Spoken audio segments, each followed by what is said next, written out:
we've used Mass Solutions for crisis management, and that facet of our business has always been a struggle for us because we're very transparent people. We want to just tell the truth, but what we have learned the hard way is many times the media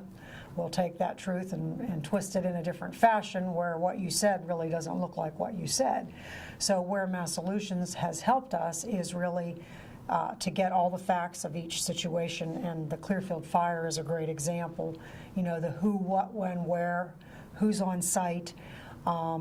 information, and then help us tell that story in a way that is truthful, but that also is firm in terms of what has happened at each aspect, so that we don't find ourselves on the poor end of a PR situation when in fact the message wasn't what we conveyed in the first place. So for us who are so used to being out speaking fluently all the time without thinking, you know, of every word, it's great to have a coach who understands the way the media looks at these types of stories,